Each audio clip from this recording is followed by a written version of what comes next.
temos 21 presentes. Vamos começar nossa aula hoje, que é a sessão 4.4. Vou compartilhar os slides agora. Beleza. Ah lá, tá?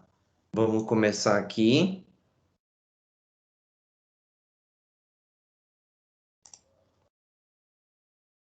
Inclusive, eu quero ver se eu consigo fazer um negócio aqui. Ativar o som, que tem um videozinho. E eu queria... Teclado, desativar vídeo de entrada. Configuração, aplicar efeitos de tela. Pera aí. Ah, acho que é a hora que compartilha. Não. Cadê? Aí.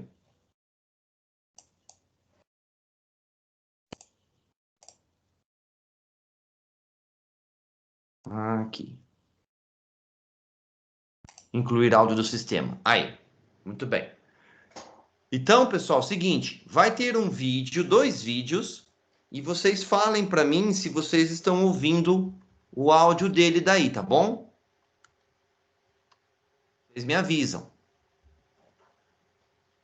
Bom, gente, nós vamos falar então hoje, nossa sessão, nossa unidade termina com a unidade 4 falando sobre a gravidez, da concepção à lactação, tá bom? E a gente vai encerrar daí a nossa unidade, tá? Bom, então ele fala aqui, ó, né, que chegamos ao fim de mais uma unidade de ensino juntos, junto com ela, da nossa disciplina, né? Vai ter também um outro vídeo do AVA que eu vou passar para a gente ver sobre um resumo de tudo que nós vimos, tá bom? Eu vou também passar para vocês, está lá no AVA, então eu vou passar para quem não tem acesso também, tá? Então a gente vai terminar hoje o sistema reprodutor. Nessa unidade, então, a gente estudou os diferentes aspectos, né? Vimos a parte morfológica, a função de cada órgão, que compõe os sistemas reprodutores masculino e feminino, os aspectos fisiológicos e patológicos, e aí vamos voltar àquela situação lá daquele casal no começo da nossa sessão, lembra aquele casal que estava com problema de fertilização, né? Então eles fizeram uma reprodução assistida, né? Após a realização de reprodução assistida, tenha conseguido finalmente a tão desejada gravidez. Então, quando ele fala em reprodução assistida, pessoal, se alguém nunca ouviu esse termo, né? Reprodução assistida, é que fez o quê? Uma fertilização in vitro. Então, uma fertilização in vitro. De quem? Do óvulo. Então, pegou-se o espermatozoide lá do rapaz, pegou-se o óvulo da mulher e in vitro, né, eles fizeram isso daqui. E depois de ter feito in vitro, eles fizeram o implante na mulher. Vendo? Então, só faz a fertilização in vitro, né, a junção do espermatozoide com o óvulo in vitro e faz o implante na mulher, no útero da mulher, né? Aqui, pessoal, a chance de vir gêmeos é alta, tá bom? Sempre nesses processos de fertilização. A chance sempre é alta de vir gêmeos, tá? E também tem que ver se o óvulo fecundado consegue também se fixar no endométrio. Então tem várias técnicas, não é tão trivial assim. Por isso que tem um custo um tanto dispendioso, né, para casais que queiram partir para esta opção, tá bom? Então aqui é o vídeo. Então eu vou colocar aqui para vocês e vocês me falem se vai estar saindo o som dele. Espera só um pouquinho. Preciso que daí alguém entre com o áudio aí falando. Eu dou um pouquinho de play nele e aí a gente...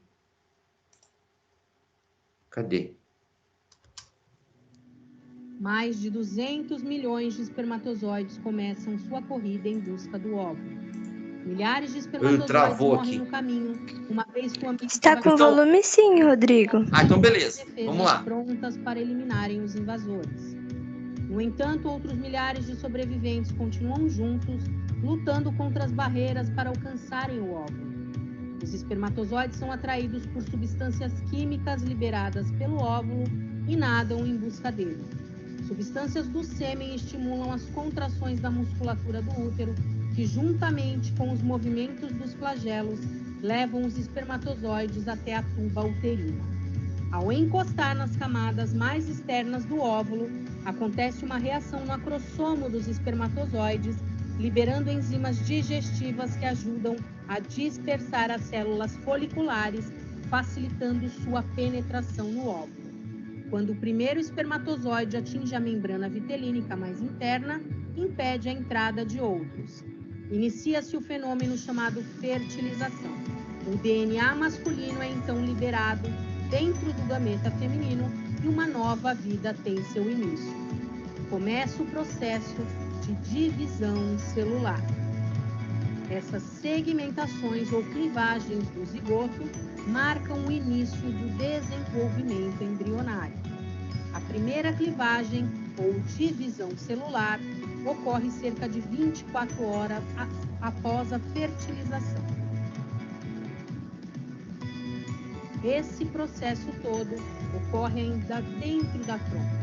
A trompa, em movimento de contração e auxiliada pelos cílios tubários, vão encaminhando o óvulo fecundado até o útero, onde terá início a implantação do embrião. Quando chega a um estágio chamado blastocisto, o embrião poderá se implantar na parede uterina. Quando o embrião atinge o útero, é produzido um hormônio chamado hormônio gonadotropina coriônica, o famoso HCG. É esse hormônio que induz o ovário a produzir estrogênio e progesterona.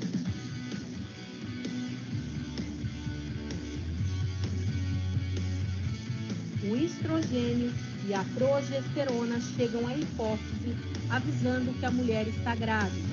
Assim, a hipófise para de produzir os hormônios FSH e LH, que iriam estimular o ovário para um novo ciclo, uma nova ovulação.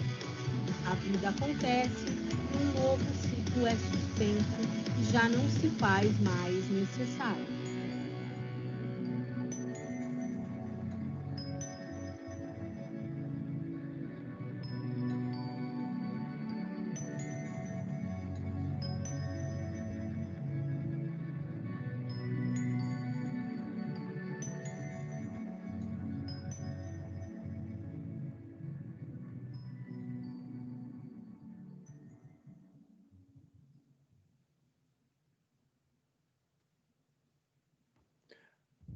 Viram só, pessoal? Então, olha que interessante a hora que ele fala. Espera só um pouquinho que eu não estou vendo.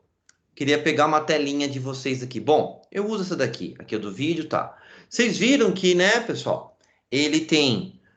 Vou fazer um desenho aqui, depois eu apago. Então, a gente, pensando lá no espermatozoide, na cabeça dele, nós temos o que chamamos de acrossomo, né? Então, acrossomo. O acrossomo, ele vai ter o quê?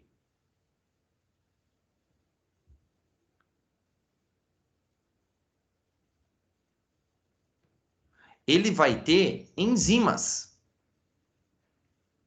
tá? Essas enzimas, o que que elas fazem, pessoal? Elas vão o quê? Elas vão dissolver as células foliculares que ficam em volta do óvulo. Olha que interessante, porque o óvulo, ele fica protegido com camadas de células, tá vendo? Então, é preciso fazer o quê? É preciso dissolver essas células, né? Então, é preciso dissolver essas células aqui. Para o quê? Para que o espermatozoide consiga colocar o seu cromossomo, os seus 23 cromossomos lá dentro do óvulo. Aí vocês viram que, feito esta fecundação aqui, né? Então, ele fecunda, né? Ele dissolve essa camadinha de célula aqui. 24 horas depois, já começa a divisão celular. E aí não para mais, né? Fica lá ainda se dividindo na trompa, igual vocês viram, e os cílios que tem na trompa conduzem esse óvulo fecundado até o útero para ele se fixar no endométrio, tá bom? Muito bem. E aí a gente vai tendo a nidação, que a gente chama, né? Tendo a nidação, que é o processo de fixação do óvulo. Então, nidação é a fixação do óvulo no endométrio. Tendo essa fixação, aí tudo começa. Assim, pensando... Não sei por que ele faz isso, viu? Puxa vida. Então, fixando no endométrio, nós vamos ter tudo... Pensando que tudo correndo bem, nós vamos ter uma gestação. Muito bom. Então, no primeiro mês, Alau, né? Então, nós vamos ter a contabilidade da gestação, pessoal, em 3 trimestres ela é contabilizada. Então, primeiro mês, segundo mês, terceiro mês. Aqui, pessoal, aqui a coisa é de extremo cuidado, pessoal. A gestante, né, tem que ter extremo cuidado. Em que sentido, Rodrigo? Cuidados com a alimentação, pessoal, tá? Ela tem que se alimentar de alimentos que tenham nutrientes, tá? Ela não é que ela precisa se alimentar em abundância, em quantidade absurda, não. Ela tem que comer bem os nutrientes. Ela não pode aqui, em hipótese alguma, pessoal, uso de o quê? Substâncias químicas. Aqui vamos colocar, né, as triviais, por assim dizer, né? Substâncias químicas. Álcool, cigarro. Nossa, Rodrigo, mas do jeito que você falou, então, depois então do 4º mês está liberado. Ela pode beber à vontade, ela pode fumar à vontade. Não, pessoal, não também, não também. Em toda gestação, ela tem que ficar no resguardo do uso dessas substâncias. Não é nem 2 dedinhos de vinho, não é nada vezes nada, nada vezes nada. Tomar cuidado também aqui, ó, com infecções ao longo de toda a gestação, infecções por micro-organismos, tá? Aqui também a questão do estresse. Então, o estresse emocional prejudica esse coitadinho aí, tá bom? Mas por que você destacou os 3 primeiros meses, pessoal? Porque nos 3 primeiros meses nós vamos ter a formação, não sei se vocês já tiveram neuro e cardio, né, CMF neuro e cardio, a formação do tubo neural, tá? E aqui, né, nesses primeiros meses aqui, é que nós temos que ter uma bela de uma formação do tubo neural completinho, sem nenhuma intercorrência, para a gente o quê? Ter um feto com saúde, tá bom? Então, esses 3 primeiros meses é muito importante, né? Muitas mutações acontecem neste momento aí, pessoal, nesse primeiro trimestre, tá? Aí, o primeiro trimestre, ele vai mais ou menos até aqui, né? A 19ª semana, né? Aí a gente já começa... Não, minto, 19ª não, 13ª semana. Aí, quarto, né? O segundo trimestre, que vai ser o 4º mês, 5º mês, 6º mês. Estamos ali mais na metade da 27ª semana. Olha como ele já tá grandinho já, dentro da barriga da mãe. E aí, no 7º mês, 8º, 9º, é o último trimestre. Pegando, então, entre o finalzinho da 27ª semana até podendo se estender a 40ª semana aqui, ó. Tá bom? Então, no primeiro trimestre, olha só, que a gente tem aqui embaixo, ó. Então, a gente já tem o quê? A formação aqui, né, do saco vitelíneo. Então, aqui já é a cavidade do útero. Estamos dando um zoom aqui, né, pessoal? Né? Aqui já está, aqui, ó, formado a placenta primitiva, o saco amniótico, o embrião, que é ainda esse conjunto de células, né, que é os 3 folhetos embrionários, o ectoderma, endoderma e mesoderma, tá bom? Então, o corpo da mulher, pessoal, já deverá realizar um grande esforço para se adaptar ao embrião, a placenta em desenvolvimento. Então, o que vai acontecer com a mulher? Vai aumentar nela, o metabolismo dela aumenta. Então, todas as funções fisiológicas do corpo dela vão ficar aceleradas. Tá vendo? Então, primeiramente, o que acelera nela? Frequência cardíaca e respiratória, à medida que o feto vai precisando de mais oxigênio. Quem transfere o oxigênio para o feto é a placenta, tá bom? Então, o feto respira pela placenta. Aí as fibras musculares do útero, porque o útero, pessoal, ele é de musculatura lisa. Então ele vai aumentando de tamanho, vamos tendo uma hiperplasia desses músculos, né? Então aumentando de tamanho e em expansão. E ela começa o quê? Coitada, começa a pressionar a bexiga dela. Então ela vai tendo muita vontade de ir no banheiro, pessoal. E a hora que ela vai, não sai muita, não. Sai, às vezes, gotinhas ou não sai nada. É só essa compressão do útero em cima da bexiga. Porque, ó, olha aqui, ó. Ó a bexiga aqui, nessa segunda aqui, ó. Ó a bexiga aqui, tá vendo? Aqui, né? O útero já está em expansão. Então ele começa a empurrar para baixo essa bexiga. Começa a empurrar para baixo, tá? E, por consequência, a vontade de urinar. O peso e o tamanho dos seios também aumentam rapidamente, então eles ficam mais sensíveis e com as veias mais visíveis, né? Devido ao quê? Por que ficam as veias mais visíveis? Porque o sangue começa a ir com maior volume para as glândulas mamárias, para o quê? Né? Então, a gente pensar aqui nos seios temos as glândulas mamárias. Para a mulher que produz leite também, né? Temos essa complicação também, para as glândulas mamárias. E aí, para a produção de leite. E também o envio de hormônios, né? Então, nós vamos ter mais sangue aqui, indo para as glândulas mamárias, levando hormônios. Tá ok? Então, no primeiro trimestre. Claro, sem contar que a mulher apresenta o quê, né? Da parte, como acelera as funções metabólicas, então pensando em metabolismo também, para muitas mulheres, pessoal, a parte digestória vai para o espaço, né? Então, pensando aqui, ela tem muita ânsia, né? Ela tem muito náusea, mal-estar. Muitas sentem isso. E tem mulher que, coitada, infelizmente ela avança desse jeito até o 3º mês, pessoal, passando essas complicações. Tem mulher que, uma felizarda, por assim dizer, né? Não sente ânsia, não sente nada, né? Ela vai que vai. Essa é uma felizarda, mas tem aquelas que sofrem, tá?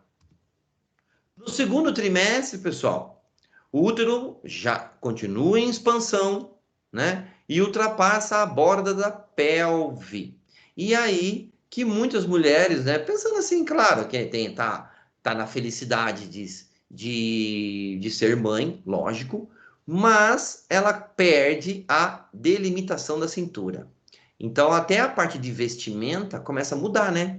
Não dá para ela usar calça jeans, não dá para ela usar calças, né? Tem que usar roupas mais confortáveis, né? Para que a cintura dela, a delimitação, por causa dessa expansão, né? Por que isso acontece? Por que ela perde a delimitação da cintura? Porque nós temos um relaxamento da musculatura intestinal também, tá vendo? As secreções gástricas diminuem, então ela tem, mas ter problemas um pouquinho de maior tempo de digestão, então ela tem que, talvez, aqui, pensando, para que começa com esses problemas, ter uma alimentação mais leve, pessoal. Porque como ela vai ter uma baixa concentração de ácido, quando ele falar aqui, ó, que as secreções gástricas diminuem, então a concentração de ácido clorídrico, que ajuda na nossa digestão, cai. diminuem a concentração. Então, a digestão fica mais lenta. Então, ela comer alimentos muito gordurosos, né? Então, feijoada... Nossa, escureceu. Peraí, pessoal. Eu vou abrir a janela que tá escura aqui. Só um instantinho.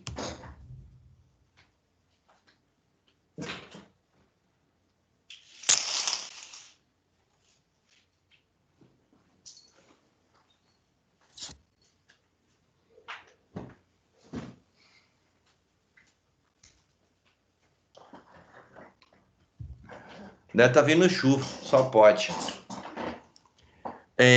Então, ela tem que prestar atenção no que ela vai estar ingerindo. Então, ela ter alimentos, né, de fácil digestão. Ajuda muito a vida dela.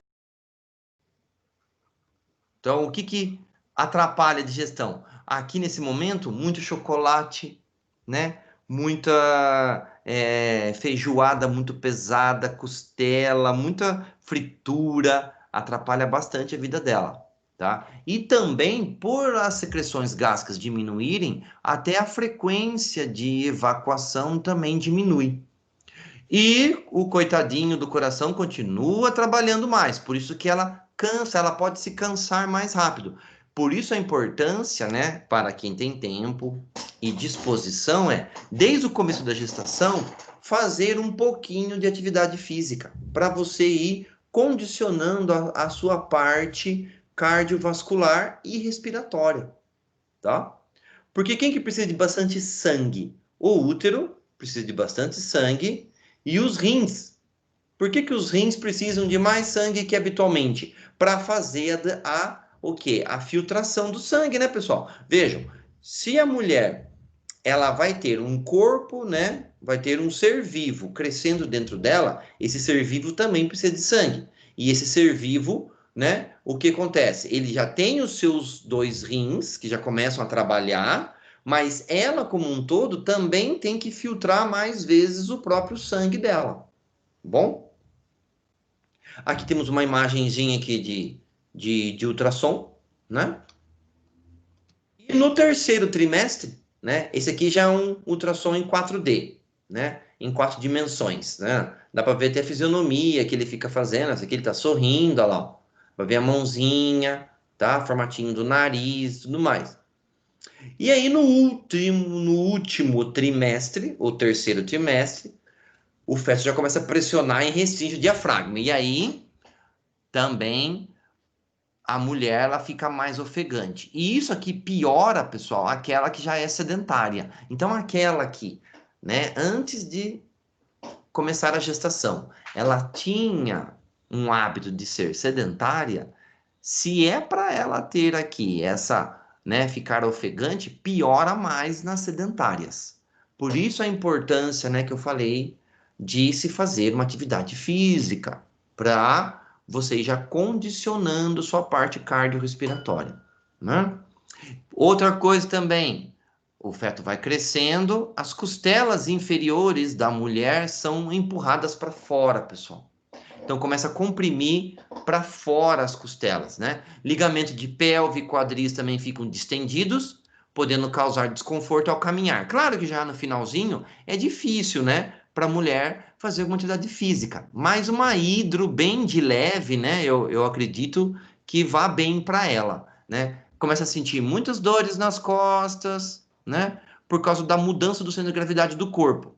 Como assim, mudança de centro de gravidade do corpo, né? Vamos pensar aqui, ó, coluna vertebral. Então, vou fazer um desenho aqui, ó. Então, pensa a pessoa. Quais são as forças que estão exercendo sobre nós? Nós temos, né, a gravidade, certo? E também temos a força-peso da nossa massa corpórea, certo? Beleza. Então, a gravidade, ela atrai tudo que é matéria para o centro do planeta. Então, se a gente pensar aqui, tentar fazer de perfil aqui, tá bom? Não, não vai virar. Tem que fazer melhor aqui, ó. O que eu tô querendo desenhar? Vou desenhar aqui a mulher com uma barriga. Então, lá, né? Então, ela tem a barriga, certo? Aqui, ó. Bracinho aqui. E ela tá aqui. O desenho é igual daqueles de coisa, né? Então, olha a barriga dela aqui, ó. Tá vendo? O que a gravidade vai fazer, pessoal? A gravidade vai puxar essa barriga para frente. Porque você não tem um tecido aqui, ó. Então, essa barriga faz esse tipo de força em cima de quem? Da coluna vertebral da mulher. Porque a gravidade está aqui. Força-peso está aqui. E a barriga empurra nesse sentido, pessoal. Por isso que ela sente dores nas costas. Porque está sempre uma luta entre a coluna vertebral em sustentar esse corpo ereto e a barriga empurrando para frente.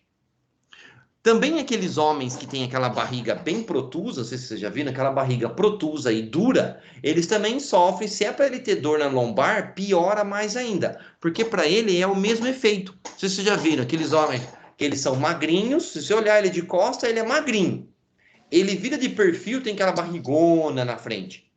É a mesma coisa para a gestante, entendeu? Então, o centro de gravidade muda com essa massa extra na frente do abdômen, tá bom? E por isso que ela sente dor nas costas, né? E pela mudança do centro de gravidade.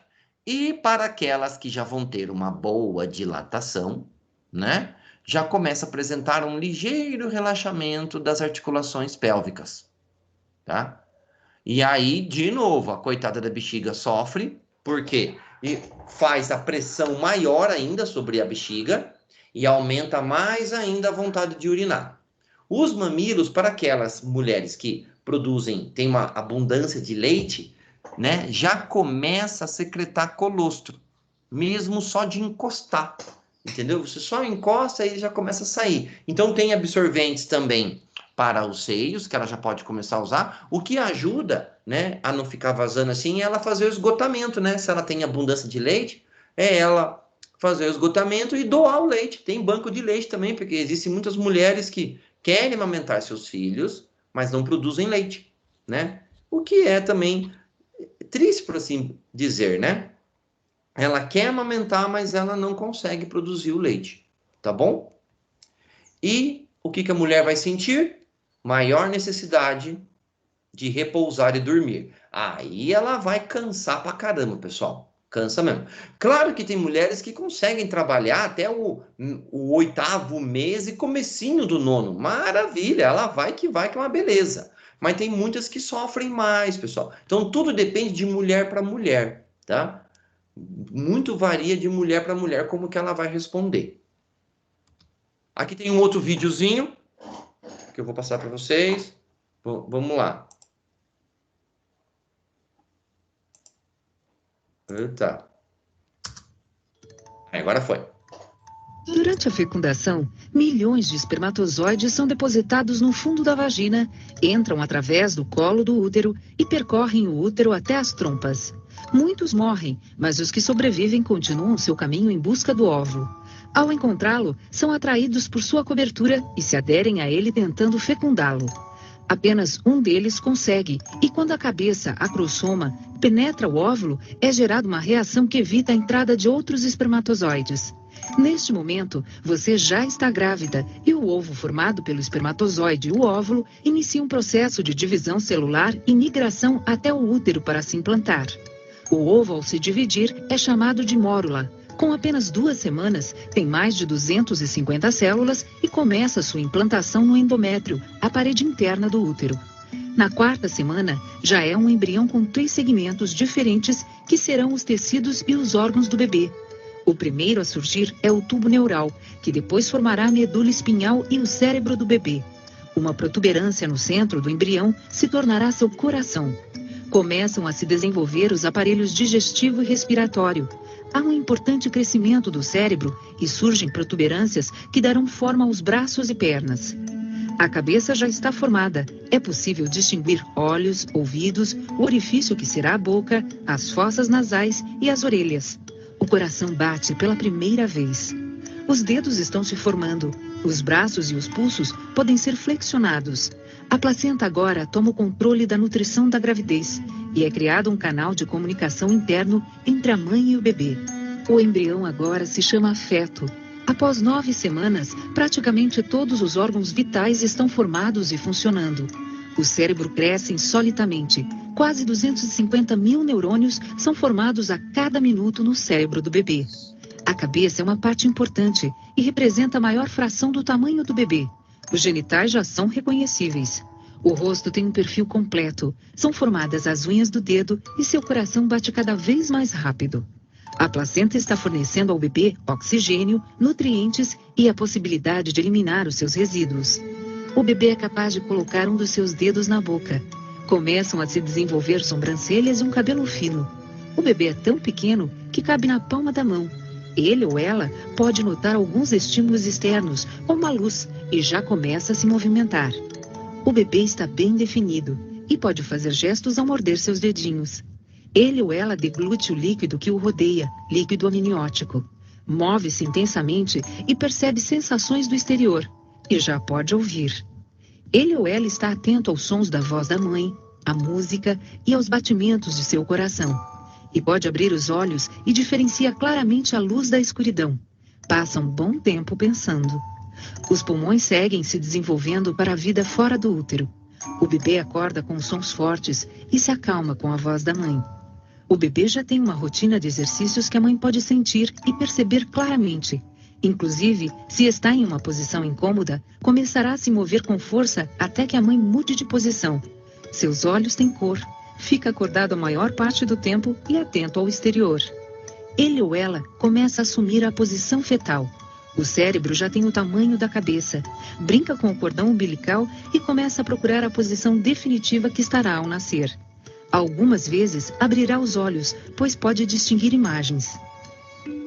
O bebê se encontra encaixado. Sua cabeça preenche a parte superior do colo do útero. Agora se move menos devido à falta de espaço. Tem muita gordura no corpo e todos os órgãos têm desenvolvimento suficiente para levar uma vida saudável fora do corpo materno. A gordura que acumulou durante a vida intrauterina servirá para regular sua temperatura depois de nascer. Não se sabe exatamente o que provoca o início do parto. Ele ou ela pode nascer a qualquer momento. Tudo depende de quanto conforto encontra no útero. Vocês perceberam um negócio aí, pessoal? Vocês veem que interessante, né? A parte que ele fala dos olhos. Vocês viram? E muitos, por que os nenês hoje estão nascendo já com o olho aberto? Porque hoje a luminosidade nas cidades, né, nos grandes centros urbanos, é muito maior. Nós temos também nas casas maior iluminação. Temos as televisões que já ficam brilhando e passam para dentro da barriga da mãe. Então, por isso que as crianças já nascem com o olho aberto. E lá atrás, se a gente puxar lá na década de 40, de 50, eles nasciam ainda com o olhinho meio que fechado, né? Ficavam com mais tempo com o olhinho fechado, demoravam para ficar com o olhão aberto, por causa dessa história da iluminação, tá? Então vejam que beleza. Você viu o número de neurônios que se forma por minuto? 200, nossa, é muito neurônio, pessoal. Então tudo ele já escuta, tudo ele já consegue distinguir, né, a luminosidade. Então, se alguém aqui já foi gestante ou vai ser gestante, cuidado, pessoal, com as coisas que você fica falando. Não que ele vá já entender o que você está falando, mas a tonalidade do que você está falando, ele entende. Entendeu? Se vem um som mais agradável, um som mais nervoso, por assim dizer, um som mais calmo, tudo ele já está captando. Inclusive também essa descarga de adrenalina, né, que a mulher, infelizmente, às vezes fica passando, né, por vários dilemas, né, que muitas sofrem aí na sociedade, né, tudo já vai essa descarrega em cima dele, tá? Alguém quer perguntar alguma coisa por aqui? Não? Então vamos. Então, pessoal, como que é o trabalho de parto? Puta, pessoal, não dá sossego com essas mensagens, meu Deus do céu.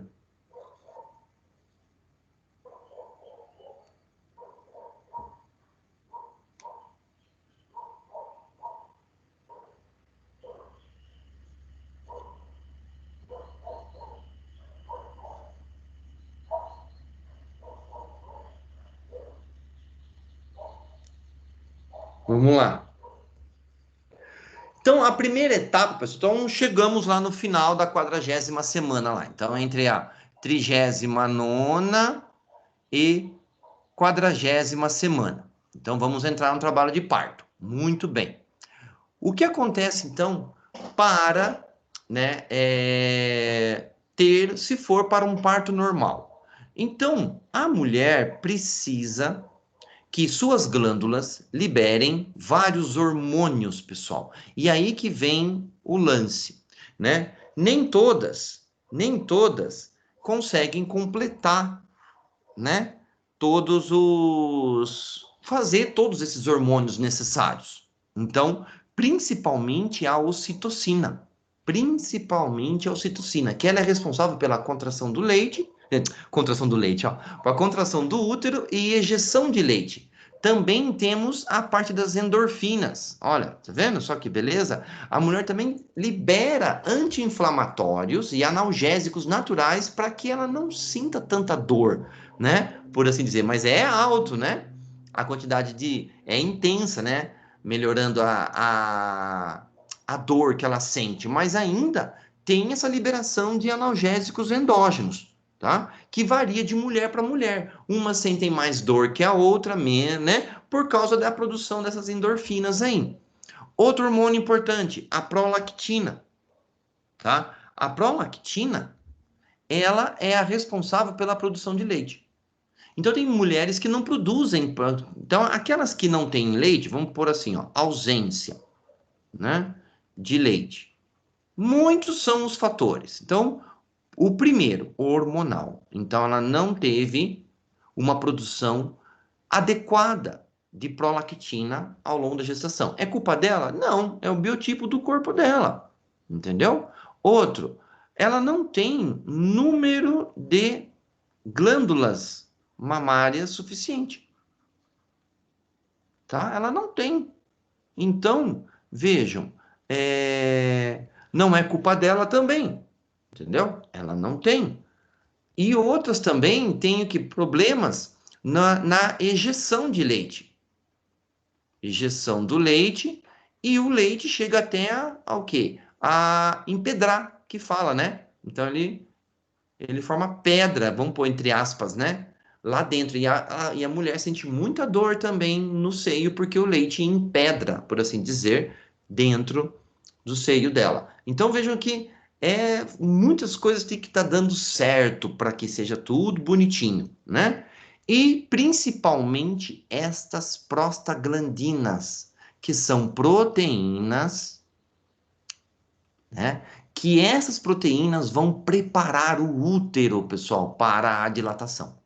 Então, tem mulheres que não têm essa dilatação. Deixa eu mudar de cor aqui para ficar melhor, né? Então, tem mulheres aqui, ó, que não têm esta dilatação. Tá vendo aqui, ó, no cérvix? Olha lá, ó.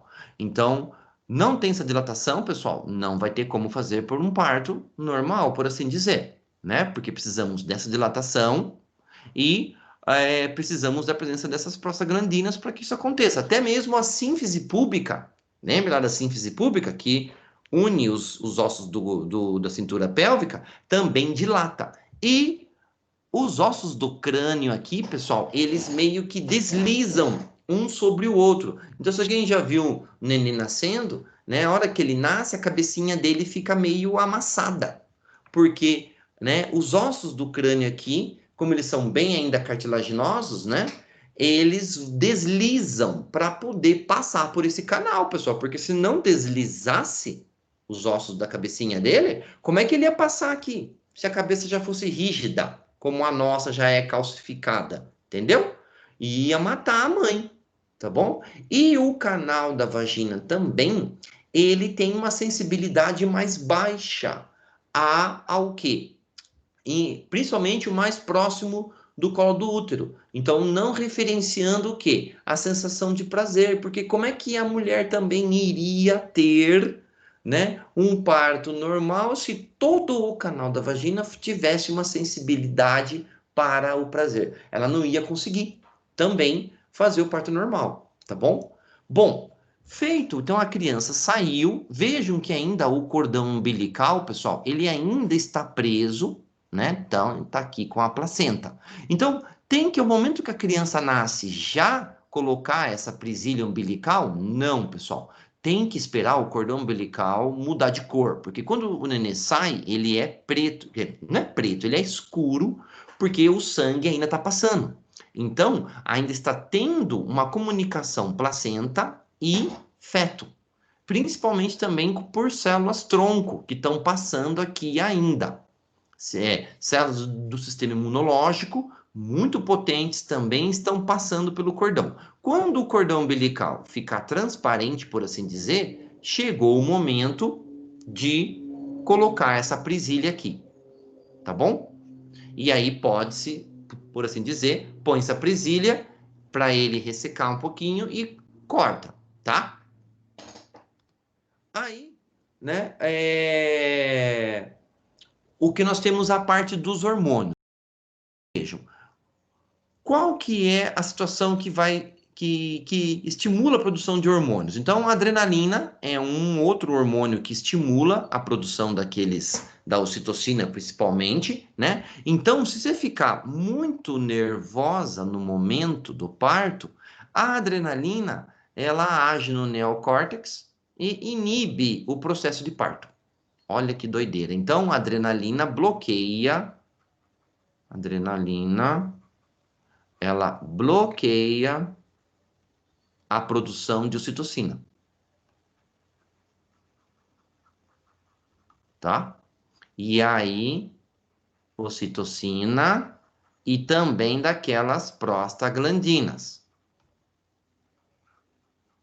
Então, vejam, a mulher fica muito nervosa, frio, medo, insegurança, tá com vergonha, né? Preocupações por ela estar num ambiente muito iluminado e barulhento, né? São exemplos que podem estimular a produção de adrenalina e atrapalhar o trabalho de parto dela, tá?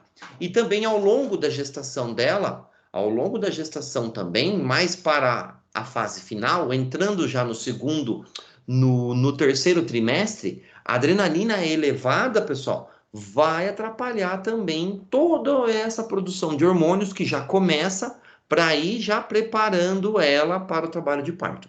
Então vejam que, né, tem que ficar calmo, né? Se fosse tão fácil assim, fácil é falar, né?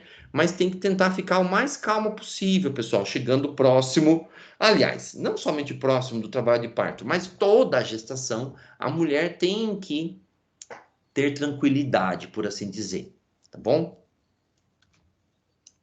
Então, nessa parte de concepção, fecundação e gestação, a gente foi.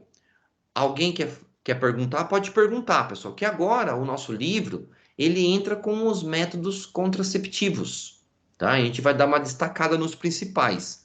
Alguém quer perguntar algo, fazer algum comentário? Pode ficar à vontade. Rodrigo, Oi. é sobre o período de gestação. Você falou que pode chegar até 40 semanas, mas o máximo seria até 42, certo? Ou eu tô errado? Então, tudo vai depender de como está indo o desenvolvimento. E a vida também que a mãe leva, tá? Uma vida assim, vamos lá, que não vamos ser aqui ingênuos, né, pessoal?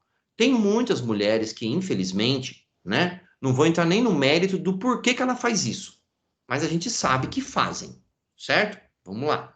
E também nem está em condição, ela também nem está em condição de não ter uma qualidade de vida, por assim dizer. Ela tem qualidade de vida. Então, olha lá, muitas fumam durante a gestação, não vamos ser ingênuos que isso acontece.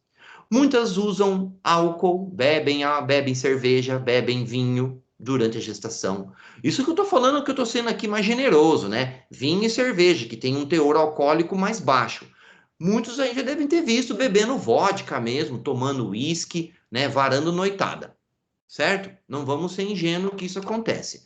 Muitas também usam drogas de abuso, então vamos colocar aí maconha, cocaína, crack, e isso então pode o quê? Fazer com que essa criança nasça prematuramente. 40 semanas Então, se ela não faz nada disso, e ela tem um acompanhamento bonitinho no pré-natal, com ultrassom legalzinho fazendo, o médico percebe que já está dando legal com 40 semanas, faz, e ela, se ela não tem essa dilatação, se ela não tem, faz, a mulher pode optar por fazer uma cesariana. Agora, espera-se também, se o médico vai percebendo que ela vai ter uma dilatação, o feto posicionou bonitinho, que, né, que ele tem que ficar posicionado, né, com a cabeça dele, né, ali, ó, nesta posição aqui ele tem que ficar, ó, tá vendo? Para entrar no trabalho de parto, ó. Então, o médico, né, espera, ou a médica espera até a 42ª. Então, tudo vai do acompanhamento que se tem. Beleza? Uma outra pergunta. Você falou também das mães que ingerem álcool na gravidez. Isso pode levar a criança a desenvolver a síndrome do alcoolismo, né? Pode, pode. E isso é um dos problemas que pode acontecer, gente. Os problemas são muitos, muitos, tá? A gente não faz ideia. Nós estamos aqui pensando, né? Apenas, assim, coisas macro, que é o que a criança já nascer com abstinência. Mas podemos falar também com o quê? Com problemas comportamentais que ela vai desenvolver também ao longo do seu desenvolvimento. A parte de deficiência intelectual também, ela pode nascer com deficiência intelectual, tá? Vejam, ela não nasce com síndrome, mas ela nasce com uma deficiência intelectual, entendeu? Déficits de aprendizagem que ela pode ter no futuro, né? Veja, não estou falando que quem tem déficit de aprendizagem é porque a mãe bebeu. É que tudo pode acontecer. Tudo pode acontecer. Usando álcool e cigarro. Pensando só nesses dois, que são duas drogas de venda livre, né, pessoal? Então, uma gestante, ela chega lá no supermercado, ninguém vai bloquear ela de comprar cerveja. Ninguém vai falar, olha, a senhora não pode comprar porque a senhora está gestante. Ninguém vai falar o quê? Não é para mim. É para o meu pai, é para o meu marido, é para o meu namorado, entenderam, gente? Então, nós temos esse ponto ainda socialmente a se dizer, porque são duas drogas de venda livre, que é o cigarro e o álcool.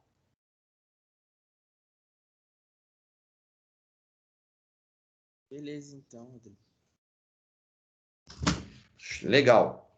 Bom, agora, pessoal, falando dos métodos contraceptivos, né? Que o nosso livro ele aborda um pouquinho disso. O que nós temos hoje em dia, né, pessoal? Aqui é um resumo do que nós temos de métodos que a mulher pode escolher. E também vai ter o que o homem pode usar, né? Então, primeiramente, começando, nós temos o dispositivo intrauterino, que é o DIU. Então, é um polímero, não deixa de ser, vamos falar, um plástico, por assim dizer, tá?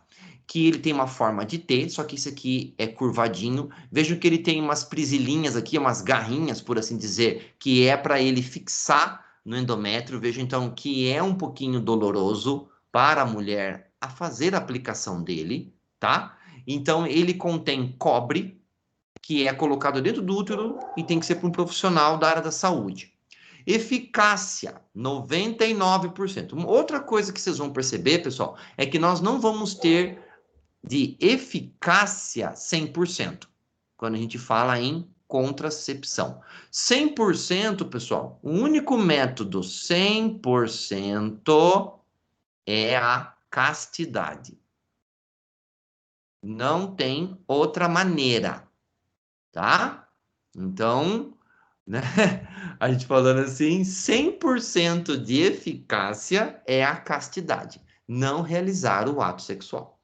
Ponto final. Não realizou, né? Nenhum ato e as suas vertentes, né? E as suas variações que podem acontecer, 100% de segurança, tá bom? Qual que é os prós, né? Os pontos positivos do DIU? Elevado nível de eficácia, longa duração, ele é reversível. Então, a mulher, no momento que ela decidir, ela pode retirar. E ele é discreto. Se ela não falar, ninguém vai saber que ela tem, né? Quais são as consequências, pessoal? São baixas, então aqui são barrinhas, né, que elas podem aumentar aqui, né, nesse grafismo aqui que eu peguei para usar. Então pode causar cólicas ou sangramentos mais intensos. Então aqui no caso, por quê? Por causa disso daqui, pessoal, desse sisteminha aqui para fixar lá dentro. Tá vendo? Então, e qual que é, né, a complicação? Não protege contra DST, pessoal. Então, a mulher, sim, pode contrair uma sífilis, gonorreia, pode contrair um câncer do colo do útero, um HPV, pode contrair um HIV, tá? Então, não protege contra DST. Durabilidade de 5 a 10 anos, tá? Aí nós temos o sistema intrauterino, que é o SIL. Vejam que ele é diferentinho desse daqui, ó. Então, é um pequeno dispositivo em forma de T também, e ele é uma tecnologia muito legal, pessoal. Ele tem um hormônio dentro da constituição dele, e ele libera esse hormônio, né, gradativamente no colo do útero, e o útero absorve esse hormônio contraceptivo. Muito legal, do ponto de vista de construção dele, né? 99% de eficácia, né? Longa duração, reversível, discreto. E consequências baixas. Então, pode ter alterações dos padrões de sangramento por causa dos hormônios, tá? Então, no caso aqui da menstruação. Não protege contra DST e regime de 5 anos. Também que a mulher pode ficar. Outro que nós temos muito interessante é um implante contraceptivo. Então, são bastões de silicone que eles possuem hormônio. Esse hormônio é liberado gradativamente também, né? Que ele é colocado sob a pele por profissional da área da saúde e ele vai... Você pode ter esse implante, então, aqui no antebraço, no braço, tá? Que super discretinho também. Só a mulher sente ele, né? E se ela não falar, também ninguém vai ver. Elevado nível de eficácia, longa duração, ele é reversível e discreto. Mas também, por ter hormônio, pode causar o quê? Alterações no padrão da menstruação. Outro problema, não protege também contra DST, óbvio, né, pessoal? E prazo máximo, 3 anos, daí ele já vai perdendo sua eficácia. Tem que trocar. É caro, tá? Ele é mais caro, esse daqui é mais caro que esses dois, tá? Que o DIU e o SIL. Bom, aí nós temos a injeção anticoncepcional, que ela pode ser mensal ou trimestral, tá bom? Aqui, pessoal, é assim, eu trabalhei em farmácia por 5 anos, pessoal. Então, eu já apliquei injeção anticoncepcional. Quem faz uso, assim, as dicas que eu dou, pessoal, é a seguinte. Quando você for fazer a aplicação, opte pelas que são mensais. Porque as que são mensais, a construção dela, você vai perceber que o líquido é mais aquoso. Então, ele sendo mais aquoso, a hora que ele é injetado, ele fica lá dentro. Ele fica lá dentro. Agora, quando as que optam, veja, não é para você parar de usar, mas as que optam por 3 meses, a constituição dela, se você reparar, ela é muito oleosa. Ela é muito oleosa, pessoal. E o local que ela é injetada, que é o glúteo, né, é aquoso, o músculo tem muita água. Então, a incompatibilidade ali é alta e ela pode voltar. Como assim voltar? Pelo próprio, quando a pessoa tira as seringas, tira a agulha, pode vazar para a pele, pessoal, para o lado de fora, e você está perdendo hormônio, entendeu? Isso pode acontecer. Por que isso pode acontecer? Por causa da sua roupa. Vá com roupas mais confortáveis, não vá com calça de ginástica, não vá com calça jeans que está muito te apertando, vá com roupas mais leves, para não apertar a sua cintura e não apertar o seu quadril, entendeu? E aí o medicamento ele entra com maior facilidade pela seringa, tá? São dicas aí. Por quê, né? Porque se voltar, pessoal, se tiver extravasamento, a pessoa que aplicou, ela não vai falar, entendeu? Porque senão vai ter que aplicar de novo em você. Aí você vai ter que gastar mais dinheiro, vai colocar mais hormônio ainda, entendeu? Então, vão com roupas confortáveis, tá? Então, a eficácia, vejam que já é um pouquinho menor, 94% do que 99%, né, pessoal? Mas ainda é elevado o nível de eficácia. Fácil obtenção, discreto, porque não tem nada aparente. Aplicou, boa, né? Mesma coisa nos padrões da menstruação, não protege contra DST e você pode usar de 1 ou 3 meses, tá bom? O anel vaginal, não sei se aqui alguém já ouviu dizer, que é o, né, temos uma marca muito famosa que é o NuvaRing. É um anel de silicone, tá? Que ele tem o hormônio impregnado nele. Então faz-se a aplicação, né? A mulher aplica mesmo, ela na casa dela, manualmente, e ele adere no colo do útero, ele não aperta, ele não causa dor, ele fica fixadinho lá, entendeu?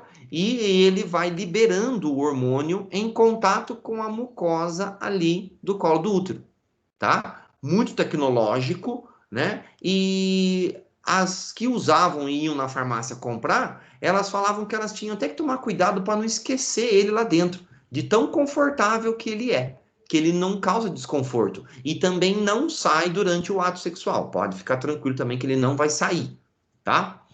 Então nós temos ali, né, elevada eficácia, isso aqui é 91%, né? Fácil obtenção, fácil de usar, né?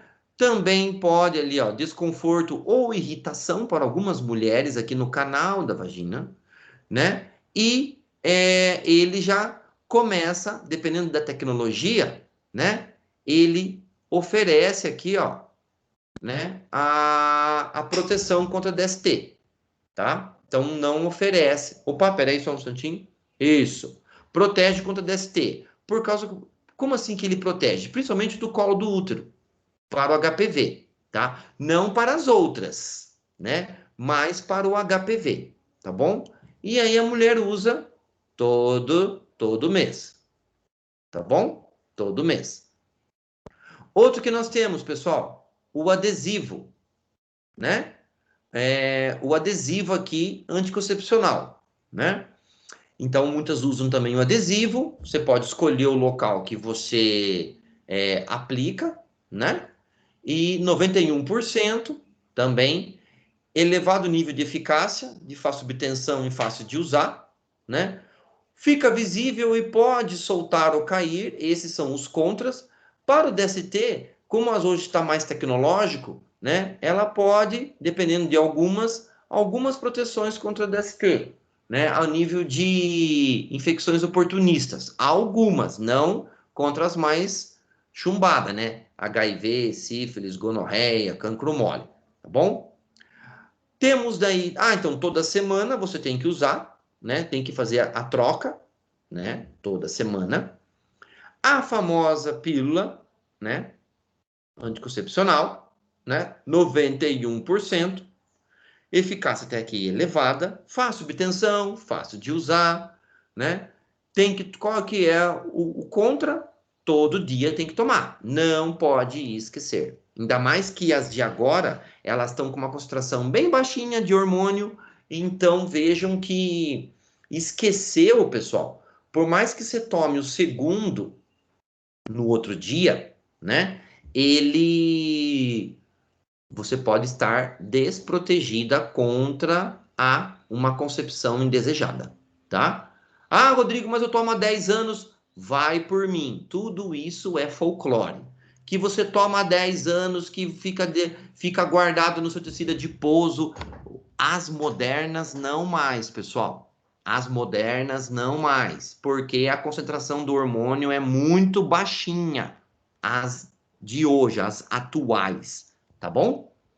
Proteção contra DST, pessoal, também dependendo da construção para as infecções oportunistas, tá bom? Agora, HIV, sífilis, gonorreia, todas aquelas outras mais, por vírus e bactérias mais, assim, infectantes, virulentos, não, né? Senão, só ela não é garantia de nada.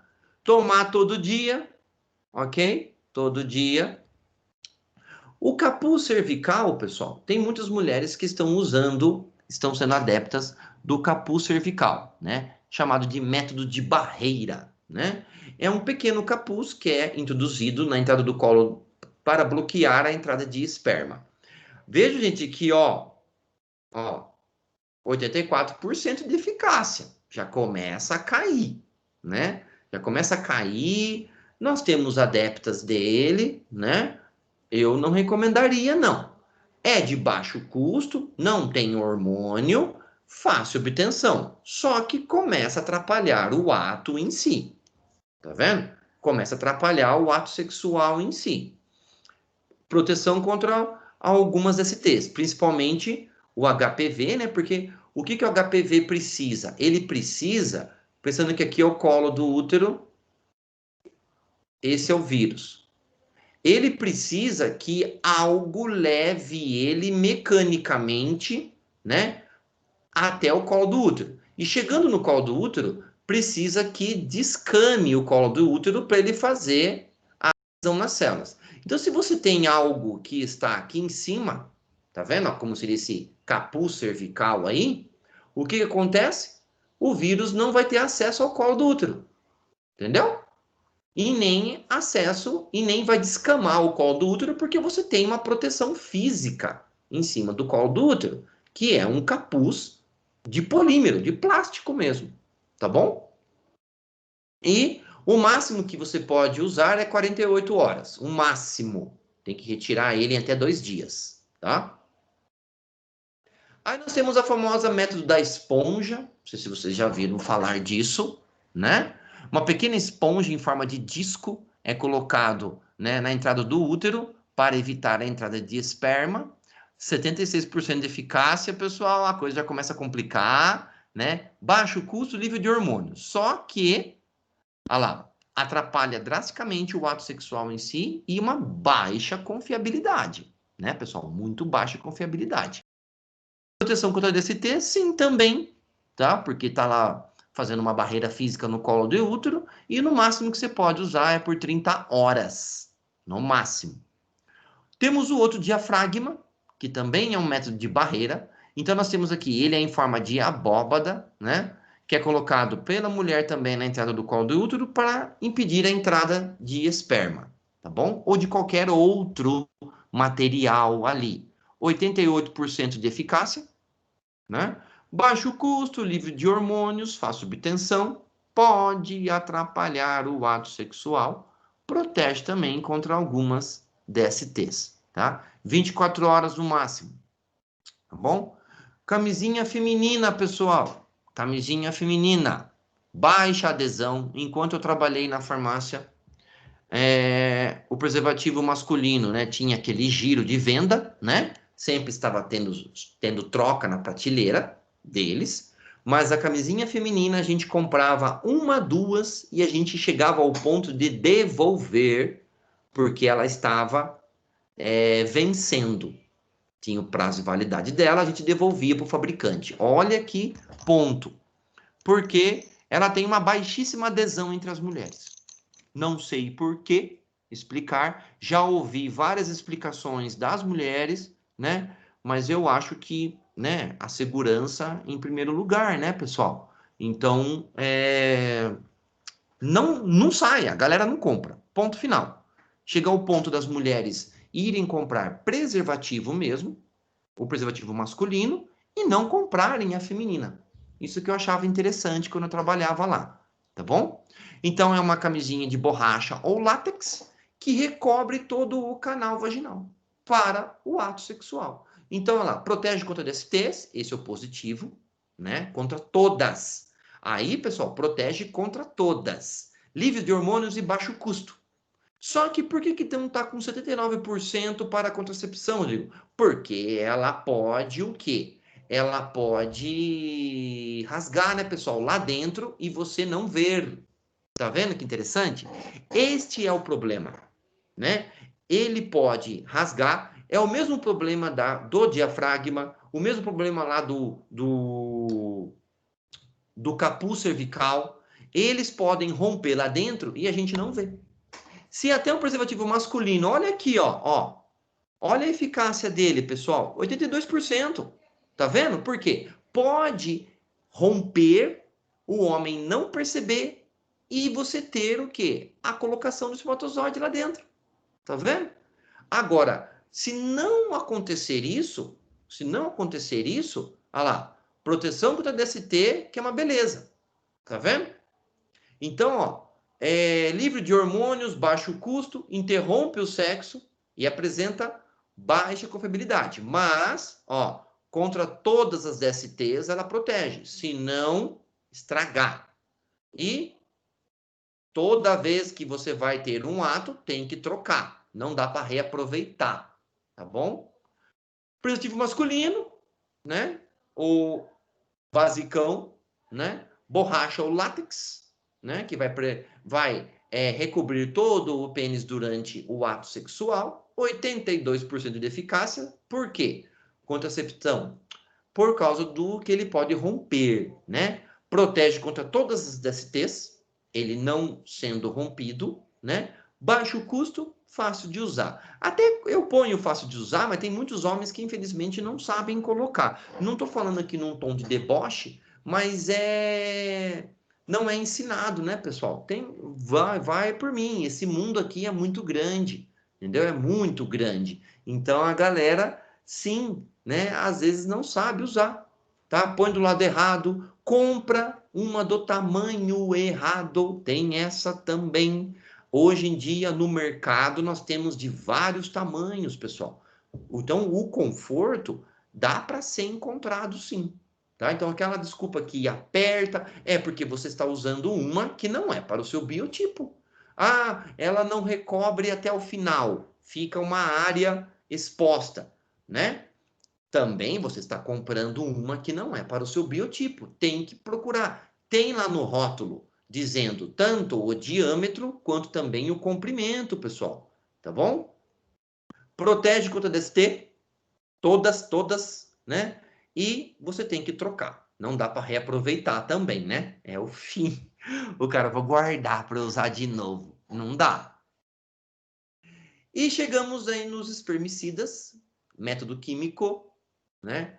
Ó, 72% de eficácia. Então, nós podemos ter cremes, espumas, géis ou outros líquidos que impedem o espermatozoide de se movimentar livremente. Baixo custo, livre de hormônios e fácil obtenção. Alguém quer falar alguma coisa? Não, foi sem querer. Ah, então tá bom.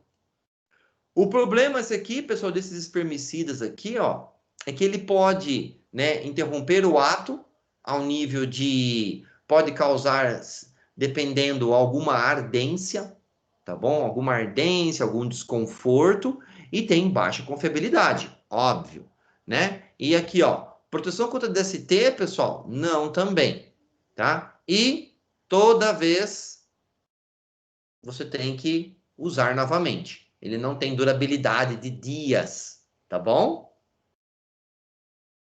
Bom, esses são os principais, tá bom, pessoal? Métodos contraceptivos que nós temos. Vejam que tem bastante coisa aí no mercado, né, para a galera usar e evitar, né, aí uma gravidez indesejada, tá bom? Não falei aí, pessoal, da pílula do dia seguinte, né, porque ela não é um método contraceptivo, ela é de emergência. Então, ela não é para ser usada mensalmente, diariamente. Por isso que não está nessa listinha aí. Então, a pílula do dia seguinte, ela parte do princípio, deixa eu voltar aqui, ó. Então, a pílula do dia seguinte, ela parte do princípio que nós já vimos lá a fecundação, que o óvulo está fecundado. Então, o que ela vai fazer? Ela vai impedir que o óvulo fecundado ele faça a nidação. Tá vendo? No endométrio. E vai embora com a menstruação. Vejam, livros se você procurar em bibliografias aí, fique à vontade para procurar.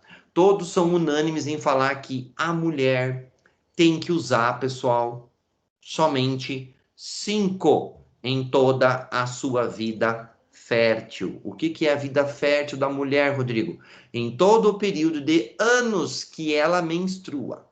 Ela pode tomar apenas 5 vezes. Por quê? Porque um comprimido ou 2 que nós temos, né, vendendo, tem a quantidade de concentração de hormônios de 30 comprimidos de uma vez só. 30 de uma vez só, tá? E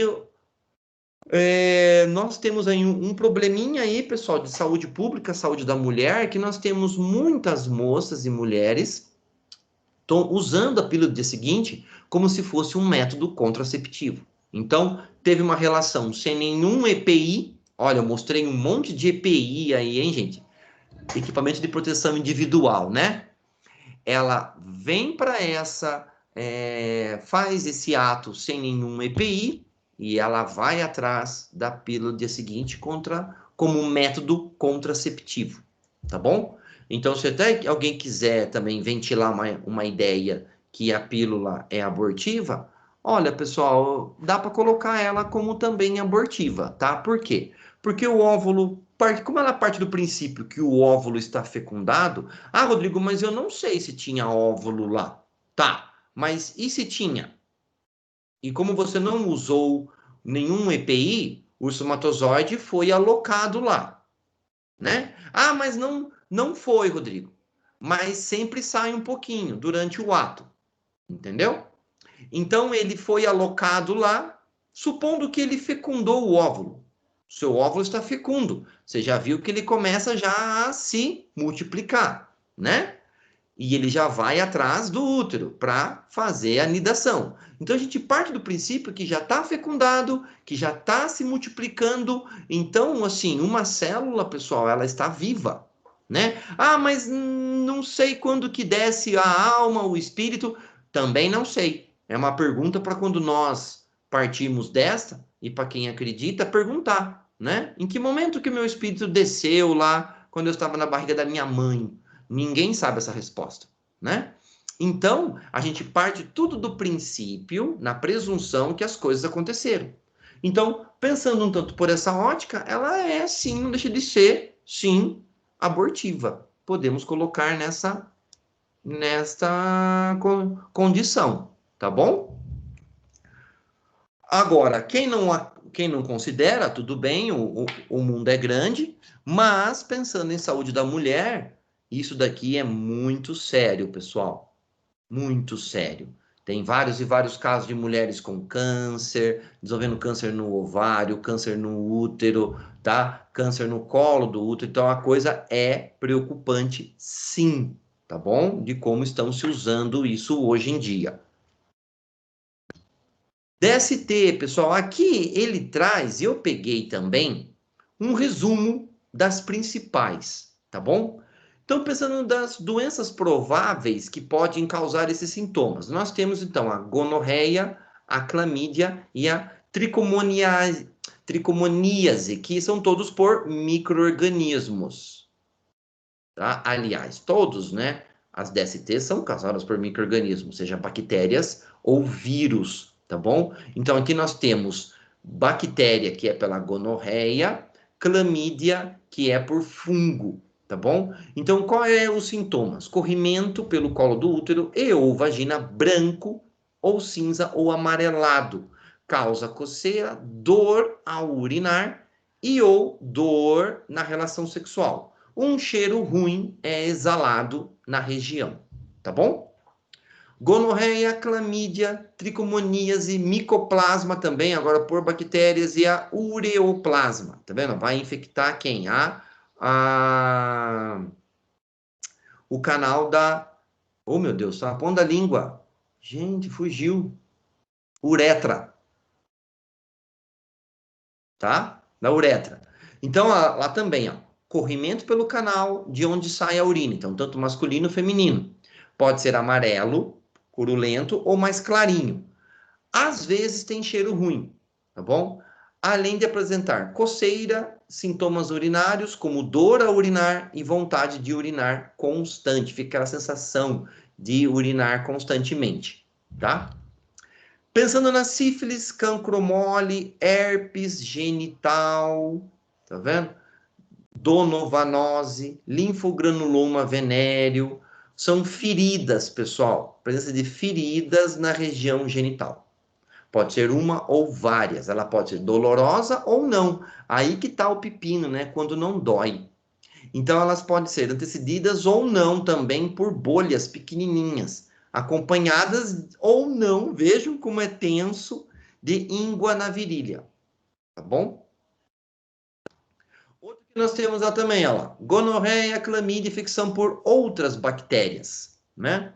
Dor na parte baixa da bexiga, conhecido como baixo ventre, ou pé da barriga, né? Linguagem mais popular. E também dor durante a relação sexual. Tá? Agora, o HPV, pessoal, são, né, os famosos verrugas genitais. Então, as verrugas genitais ou a crista de galo, né? Uma ou várias que pode sair.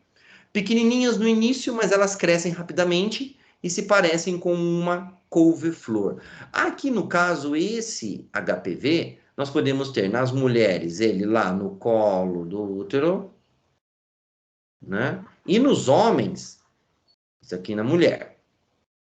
Mulher, então. E nos homens, aonde? Né? Nos homens, na glande do pênis. Tá? E aí, pessoal, como que faz isso aqui? Cauteriza. Cauterização. Meu Deus, como que é isso? Ferro quente. Então, usa-se o quê? Anestesia, né? Anestesia local. E vamos cauterizar. Tá, pessoal? Infelizmente, tem que ser assim. Quando não, também tomar por medicamentos por via oral. Tá? Alguém quer perguntar alguma coisa sobre DST, pessoal? Também temos outras, né? Que não foram citadas aí. Temos o HIV, né? Que é uma DST. A sífilis também, que é uma DST, que ela tem 3 fases, né? Da segunda para a terceira, causa demência, tá bom? Temos a herpes simples genital também, né? Então, a gente pode passar o dia falando de HPV, pessoal. Passar o dia falando. Professor, Oi, pode falar. bom dia. Bom dia. Na verdade, eu li uma vez que a clamídia pode causar sangramento no canal vaginal. Isso é verídico?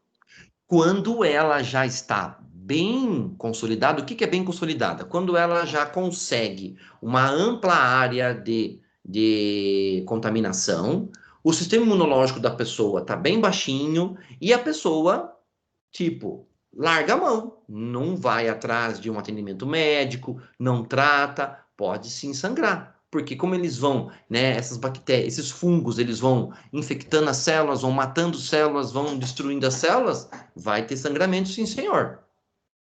Vai ter sangramento sim. Entendi, obrigado. Então, gente, às vezes, né, a gente fica um tanto preocupado somente, né, tá até um termo, assim, errado falar somente, né, somente com o HIV, mas tem todo um universo de micro-organismos, fungos, vírus, bactérias que a gente pode, sim, entrar em contato num ato sexual. Como também hepatite B, hepatite C, tá? Que são somente por transfusão de sangue contaminado ou ato sexual, tá? Então, vejo que não tem só isso, tem um universo gigante, né? Que a gente pode, sim, entrar em contato. Sorocaba está com grandes índices de contaminação por sífilis, e a sífilis, que é por um micro-organismo, é o treponema, tá? Ele está começando a ficar resistente ao tratamento convencional, que é pela penicilina. O que antes a penicilina estava matando facinho essa bactéria, hoje não. Mas por que não, Rodrigo? Por causa que o número de casos e o número de usos de antimicrobianos está aumentando pra caramba e estamos selecionando as mais fortes.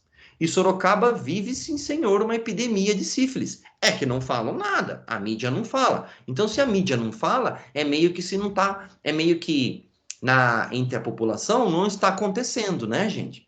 Mas no meio médico, se vocês, né, passar assim, bater um papo num posto de saúde no seu bairro, numa unidade pré-hospitalar, você vai ouvir os profissionais lá que a coisa tá feia, pessoal. Tá muito feia. E principalmente entre quem? Adolescentes e os idosos. Nossa, mas por que idoso, Rodrigo? Muitos idosos são sozinhos, pessoal, principalmente homens. Com o advento do Viagra, Cialis, de seus genéricos, eles estão tendo o quê? Estão voltando a ter uma vida sexual ativa. Só que eles estão tendo uma vida sexual ativa ao léu, né? Sem nenhuma proteção, sem nenhum critério, né? Então, também nele está disseminando. E principalmente o HIV também, adolescentes e idosos. Olha que triste, né? Aqui, pessoal, é uma perguntinha. Se alguém quiser perguntar, pode perguntar aí. Uma perguntinha lá do nosso livro sobre qual é o hormônio responsável pela contração do útero e a ejeção do leite na mulher grávida. Então, estamos falando da ocitocina, tá bom? Então, principais aqui, a produção de contrações no útero e ejeção do leite, ocitocina. Então, não esqueça que a adrenalina atrapalha a produção desse hormônio. Então, a mulher tem que ficar calma, serena, né? Você aí também que é casado, né? Que já é pai ou vai ser pai, né? Não fique tretando, tá? Segura a onda, seja forte. Eu sei, seja forte, não deixa ela mais nervosa do que já fica, porque senão atrapalha o processo do parto, tá, pessoal? Olha lá. Uma pessoa que procura atendimento médico com sintomas abaixo poderá ter se infectado com alguma DST? Em relação a esses sintomas, quais seriam as doenças suspeitas, né? E os sintomas? Presença de feridas na região genital. Pode ser uma ou pode ser várias, dolorosas ou não, antecedidas ou não por bolhas pequenas acompanhadas ou não de íngua na virilha. Vejam que é muito, né, pessoal, é muito difícil esse diagnóstico, viu? Então, para conseguir fechar aquele diagnóstico, né, um urologista bom, ele já consegue ver no comecinho, né? No comecinho ele já pega. Mas, às vezes, né, você passa numa unidade pré-hospitalar, né, e não tem um urologista, tem apenas um clínico, para ele distinguir mesmo é quando o negócio já está bem tomado. Mas, mesmo assim, estamos falando das possíveis, que é a sífilis, são várias, tá vendo? Cancro mole, herpes genital ou o linfogranuloma venéreo. O melhor lugar para a gente fazer um belo de um exame, né, para DST, que vai em busca de cada um deles, pessoal, com uma análise de sangue, é o COAS, tá? O COAS, antes ficava aqui em Sorocaba na Rua da Penha. Agora não sei mais se ele está lá ainda, tá? Mas que ele está em Sorocaba, está. Então, lá é o local, pessoal. Se alguém quiser saber, né, se contraiu alguma doença venérea ou não, ele é o melhor local, porque lá não vai ser coletado o seu nome, vai ser gerado um número para você, entendeu? Então, é super discreto, tá? Do que você ir doar sangue. Muitas pessoas, também trabalhei na sorologia, no banco de sangue em Sorocaba, eu vi também muita gente que ia lá doar sangue porque estava em dúvida se estava com sífilis, se estava com HIV, se estava com hepatite, né, B, C. Então ele ia lá doar sangue. E aí, se ligassem para ele vir buscar a carteirinha de doador, vulgo, ele estava limpo, por assim dizer. Mas o problema para essas doenças aqui, pessoal, é o quê? A janela imunológica, né? Que nós temos, aonde você entrou em contato com uma carga viral, só que ela não foi suficiente ainda para ter uma grande produção de cópias desse vírus no seu sangue, tá bom? E eu vi também vários pepinos ao longo desse tempo que eu trabalhei lá. Galera que vai fazer isso, e aí a bolsa fica, ela dá positiva, quer dizer, a gente faz o exame sorológico, aí tem que chamar o cara, aí pede-se para ele contar a verdade, porque é feita uma entrevista antes, né? É feita uma entrevista antes, com o médico ou com a enfermeira. E aí depois que você vai doar o sangue. E aí ligam para ele para pegar uma nova amostra, e aí já começam a abrir o jogo, né? Se ele tem alguma dúvida, alguma suspeita de acontecer alguma coisa, para ele dizer, porque para fazer a contraprova, né? Desse exame.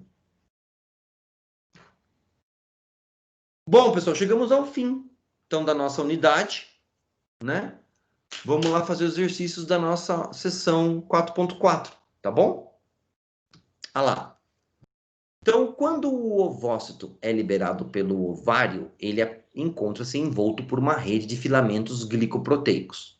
Externamente a esses filamentos ainda existe um envoltório de células, derivadas do ovário, chamado de corona radiata, tá bom, pessoal? Cuidado que, né, células foliculares é dentro do ovário, tá bom? Então é chamado de corona radiata. Então você tem aqui o óvulo e essa camada, tá? De células e principalmente de glicoproteínas. E aí que entra a história do acrossomo. O acrossomo é do espermatozoide. Espermatozoide, tá bom? Tá na cabeça dele, que são enzimas que vão destruir esse envoltório aí. Após a fecundação de um ovócito secundário por um espermatozoide, normalmente outro espermatozoide não conseguirá fecundá-lo. Isso acontece porque... Isso acontece... Então veja, pessoal, que olha como tudo é perfeitinho, né? É só para entrar um, né? Só para entrar um. Então, a entrada de um já bloqueia a entrada do outro. Como? A membrana do espermatozoide fica aderida. Olha que interessante, ó. Fica aderida externamente ao óvulo, daí dificulta o acesso dos outros. Então, você tem o óvulo aqui, né? Olha lá. Então, ele penetrou aqui, ó. Então, lá dentro, ele liberou os cromossomos. Então, aqui dentro entrou os cromossomos, mas ele fica lá fora. Então, esse ato dele ficar aqui fora libera sinais químicos que não deixam que outros se aproximem do óvulo.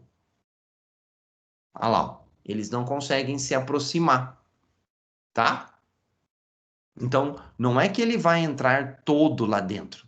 O grande foco é ejetar os cromossomos aqui dentro. Esse é o grande lance. Então, o espermatozoide, ele nada mais é do que um carteiro. Eu ponho ele como um carteiro. O carteiro não entrega o boleto? Então, a função dele é só entregar o boleto. Quem que é o boleto? Os cromossomos. Tá bom? Na gravidez, os hormônios responsáveis pela contração do útero, ejeção do leite, pela diminuição da sensação de dor e pela produção do leite. Lá, ejeção do leite, sim, beleza, e produção do leite, respectivamente. Lá, ó. Então, nós vamos com a ocitocina, tá bom? Nós vamos ter, então, a contração uterina e ejeção do leite formado. Diminuição da sensação de dor são as endorfinas e produção do leite. Então, vai fazer a produção, é a prolactina. Cuidado, então, tá? Confundir com a letra E, né? Pensar que é estrogênio, endorfina e prolactina. É ocitocina, contração uterina e ejeção do leite. Tá bom? Falando do HPV, então, provoca os seguintes sintomas nos órgãos genitais. Então, os sintomas são verrugas, as famosas cristas de galo, que pode ser uma ou mais, né? E elas crescem rapidamente, tá, pessoal? Porque um vírus, ele se prolifera muito rápido, tá bom? E ele aparece como uma couve-flor, tá? Porque ele vai crescendo, crescendo, e tratamento, cauterização. Então, anestesia no local, né? É um eletrodo, né, que o médico usa, que ele arranca mesmo, literalmente, fisicamente, esse crescimento aí, tá? Com anestesia, deve não doer, tá, pessoal? Tendo uma boa adesão, né? O pós que deve doer um pouquinho, né? Porque usou ali, tem células em volta, né? Mas acredito que não deve ter tanta dor. Claro, se tiver muita, pode doer, né, pessoal? Pode doer, sim. No último trimestre de gestação, a mulher grávida poderá ficar mais ofegante. Por que ela fica mais ofegante? Ela fica mais ofegante pelo seguinte, ó. O feto cresce, as costelas inferiores da mulher são empurradas para fora e com isso ela precisa o quê? Aumentar a frequência ventilatória, né, pessoal? Então, necessitando de aumento da respiração, tá? Então, ela tem que ventilar mais para poder, né? Essas costelas aqui, finalzinho aqui, elas são empurradas, ó, bem dolorido também para a mulher, né? Vejam que sacrifício que é, né? Para uma mulher ter uma gestação, né, pessoal? Então, vejam que é um privilégio mesmo, né? Assim, um privilégio, por um lado, de gerar uma vida, mas é sofrimento também. Muito sofrimento, né? E aqui, pessoal, eu coloquei essas dissertativas só para, né, a gente dar essa finalizada, ó. O trabalho de parto pode ser dividido didaticamente em duas fases, uma latente e uma ativa. Então, aqui, o que é a primeira, ó, a latente? Veja, pessoal, como é uma maratona. Meu Deus do céu. Né? Dura cerca de 8 horas em mães de primeira gestação. Nossa Senhora. E aproximadamente 5 horas quando a mãe já possui pelo menos um filho. Por quê, pessoal? Porque na primeira gestação, dependendo, o colo não se dilata muito. E as contrações, elas são muito espaçadas, olha lá, ó, a cada 20 ou 30 minutos. E duração de 20 a 30 segundos, tá vendo? Já numa segunda gestação, o útero, ele já está mais, assim, consolidado para essa dilatação. E aí é menos tempo para acontecer. Então, vejam que é um sacrifício mesmo, hein? Então, eu admiro as que optam por um parto normal, tá? Eu admiro, porque é chumbada, cara. 8 horas passando, podendo chegar, né? Até 8 horas, tá? Não é fácil, não. E a segunda, né? A fase ativa pode até 12 horas, pessoal, que vai ser mesmo o momento onde a criança vai nascer. Nossa, mãe. Então, vejam que é um dia inteiro passando perrengue, hein? Então, as contrações, né, hidratação aumentam progressivamente até a fase final e pode durar de 60 a 90 segundos, como dói, né? É uma maratona, é um esforço físico mesmo, cardiovascular que a mulher faz, tá? Deve doer bastante, bastante, tá? Tem até um meme que fala, né, que as mulheres sabem, né? Então, uma mulher em trabalho de parto, ela sabe o que o homem passa quando ele pega uma gripe. Não sei se vocês já viram esse meme aí. A hora que eu li, eu falei assim, caramba, como são, né? Como aumentam, né? Tudo bem que a gente não aguenta nada, né? Homem não aguenta nada, não aguenta dor nenhuma, e a gente não aguenta o nosso organismo, a construção dele não é para tolerar tanta dor, né? Do masculino, a mulher aguenta muito mais fisicamente falando. Dor que eu digo não é dor causada externamente, né, pessoal? Tô falando ali internamente, tá? Mas eu achei engraçado por esse meme, não sei se alguém de vocês já viu aí. Então, primeira fase, 8 horas para mães de primeira viagem, 5 horas para um segundo ou um terceiro filho. E o processo total pode chegar até 12 horas. Cê é louco. Tem mulheres que é muito mais rápido, né, pessoal? Parece que ela já é projetada para ter uma facilidade no parto, né? Criança, flum, sai. Parece que deslizou. Nossa, nem senti nada. Foi com uma beleza, tá? De maneira geral, os métodos contraceptivos são classificados em 5 diferentes grupos. Então, olha lá, nós temos, olha que interessante, né? O autor colocar isso aqui, né? A famosa tabelinha, né? Tabelinha, medir temperatura basal, né? Porque quando a mulher está ovulando, aumenta em 0,5 grau a temperatura do corpo dela, né? Tudo isso daqui, pessoal, eu gosto de chamar o muco cervical também, quando ela está na ovulação, no período fértil, pessoal, o muco que ela produz, a sua lubrificação, ele é mais espesso e viscoso, tá bom? Quando ela não está no processo de ovulação, esse muco, essa lubrificação é bem aquoso, tá bom? Eu gosto de brincar que esses métodos aqui, ó, gosto de dizer, né, que é tudo roleta russa. Não dá para só se basear nele. Tem gente que se baseia, tudo bem, vai que o mundo é grande. Outros métodos de barreira física, né? Camisinhas diafragma espermicidas, como também o copinho lá também que a gente viu, né? Aí nós temos os métodos hormonais, que são pelas pílulas anticoncepcionais, as injetáveis, os adesivos. Aqui ele cita, tá vendo? Ó, a contracepção de emergência. Tá vendo? O autor cita. Por isso que eu falei para vocês lá atrás dela, que ela não, assim, vejam, né? Temos que nos agarrar nisso, que ela é de emergência, tá bom, pessoal?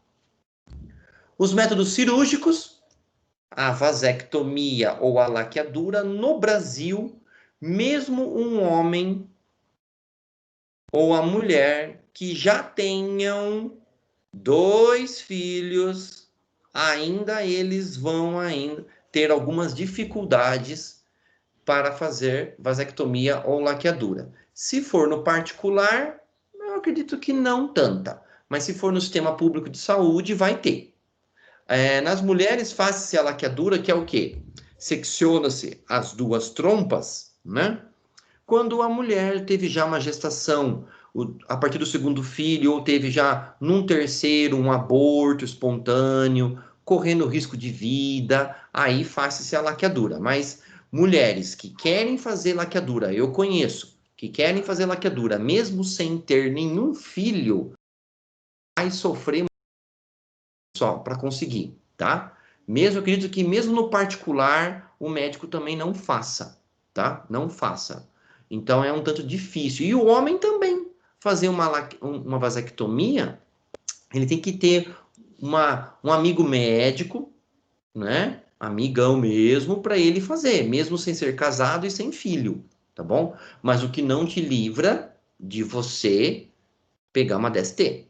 Você só não vai ser pai, né? Mas muitos ainda, né, falam, ei, agora a festa tá liberada, a festa, né? Aí que mora o perigo. E os DIUs, no caso para as mulheres, tá bom? Então, os DIU e o SIU, que a gente viu lá, né? Que anda sendo muito solicitado, tá aumentando, sim, o número de mulheres que usam, tá? Por causa de segurança e durabilidade, tá ok? E, tcharam! Terminamos nosso livro, pessoal. Ó, cumprimos nossa missão, né? Apenas 17 alunos, que triste, mas vamos aí. Total é 33, né? Alguém quer perguntar alguma coisa, fazer algum comentário? Eu tenho uma coisa para perguntar. Pode perguntar. Referente aos desejos que você sente, o que causa esse tipo de desejo? Às vezes desejos até meio que estranhos.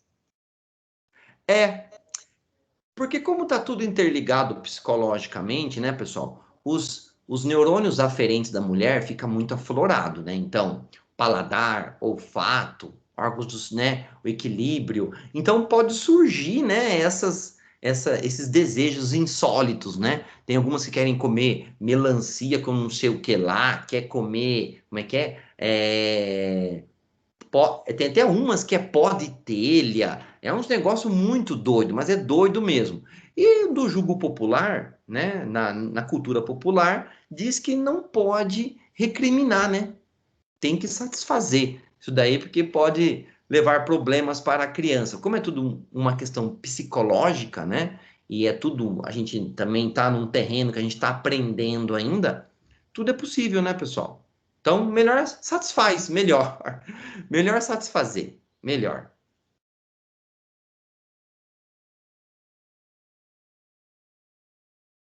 Beleza?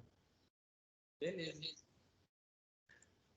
Pessoal, então é o seguinte. Acabamos o nosso livro. Uhul! Semana que vem, então, a gente faz a nossa revisão, tá?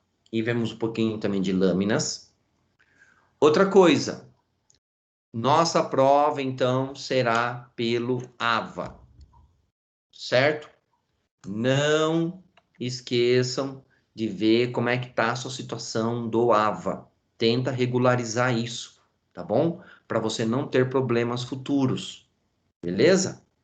Essa aula está gravada, eu vou parar aqui a gravação. Agradecer todo mundo que está aqui presente, já parei.